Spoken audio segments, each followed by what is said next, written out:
d'être présent pour cette nouvelle vidéo dans Des livres dans mon cœur.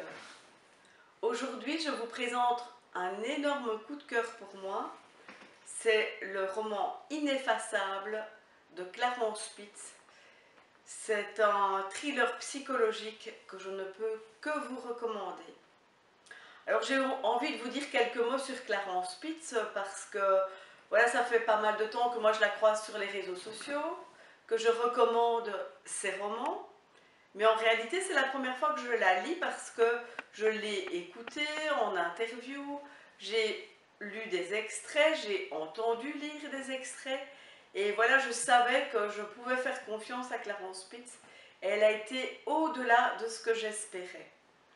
Alors je vais quand même vous dire autre chose aussi sur elle, c'est que après avoir fait quelques années au casier judiciaire de Bruxelles, Clarence Spitz est maintenant professeur d'anthropologie et d'histoire de l'art, et donc c'est vraiment une personne qui a vraiment une culture très étendue, et on voit sous différents aspects du roman voilà, tout un peu qu'elle maîtrise pas mal de choses.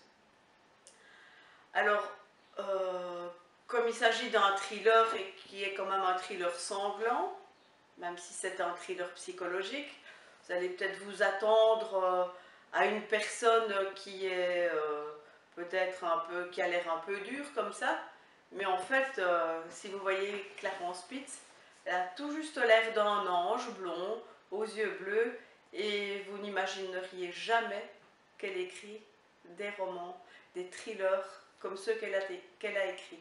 Alors il faut savoir qu'Ineffaçable, c'est son deuxième roman. Il y avait avant La parole du chacal, et il y a enfin tout récemment Meurt mon ange. Alors avec des titres comme ce dernier titre, vous voyez que la plume est sûre et que voilà, on n'a pas affaire à des histoires à l'eau de rose. Alors dans ce roman-ci, je pense que pour être fidèle à l'histoire, c'est mieux que je vous lise le début du résumé. Donc ça se passe en 2016 à Bruxelles. Au lendemain d'une vague d'attentats, des fresques pornographiques apparaissent sur les façades des quartiers populaires de la capitale et secouent l'opinion publique. Épaulé par Fred Bolland, jeune recrue immature, l'inspecteur Carol Jacobs est confronté à une série de crimes sexuels d'une perversité sans nom. Les sévices s'enchaînent, mais les victimes ne se ressemblent pas et le duo est rapidement dépassé par une enquête pavée de violence qui l'emmène dans les recoins sensibles de la ville. Alors il faut savoir que cette base de départ, ces fresques pornographiques à Bruxelles, en fait, c'est une chose qui s'est passée dans la réalité. Et donc je trouve que cette idée de prendre cette base de départ qui est véridique, ça donne beaucoup de crédibilité à l'histoire de Clarence Spitz. Et que voilà, c'est vraiment, je trouve que cette idée de partir de quelque chose de véritable donne vraiment une force supplémentaire aux propos de Clarence Spitz. Alors, quelque chose de remarquable également là, dans ce roman, c'est que tout ce qui est technique d'enquête et procédure judiciaire est parfaitement maîtrisé par Clarence Spitz et qu'il n'y a vraiment aucune faille. Alors aussi, quelque chose que moi j'apprécie beaucoup, c'est l'écriture, qui est une très belle écriture, extrêmement soignée, mais sans oublier que, bon, il y a le personnage de Fred, avec son humour un peu potache et son vocabulaire pas toujours très châtié, et donc Clarence Spitz, elle est capable aussi de faire des choses comme ça, et de sortir de ce bon niveau de langage qui est le sien. Alors, c'est une enquête qui est palpitante, passionnante, un peu stressante parce que c'est quand même assez sanglant.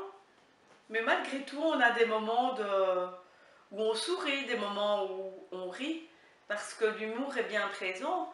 Et pas seulement l'humour potage de Fred, mais aussi l'humour dont Clarence Spitz peut faire preuve. Et avec beaucoup de finesse, je trouve. Voilà, c'est un peu le contrepoint par rapport à l'humour de Fred.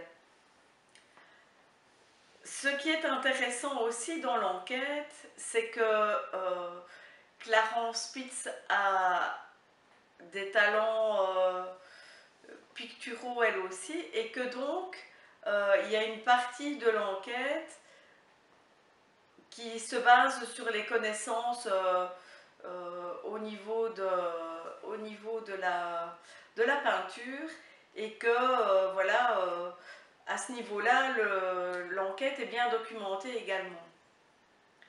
Alors ce que j'ai aimé aussi, et ça c'est le côté anthropologue de Clarence Spitz qui apparaît, c'est qu'il est question aussi de coutumes africaines qui permettent en partie d'orienter les recherches des enquêteurs. Donc je trouve que voilà, au niveau de l'enquête, c'est également très parfaitement construit, et que voilà, ça donne lieu à de belles découvertes pour le lecteur, et c'est vraiment voilà, quelque chose qui est très agréable aussi. Alors voilà, moi je ne peux que vous recommander ce roman. Moi j'ai aussi les deux autres romans qu'elle a écrits, et donc voilà, je ne vais pas m'arrêter là, je vais lire les suivants. Alors si je peux vous conseiller une chose, c'est en attendant une prochaine vidéo, lisez ce roman.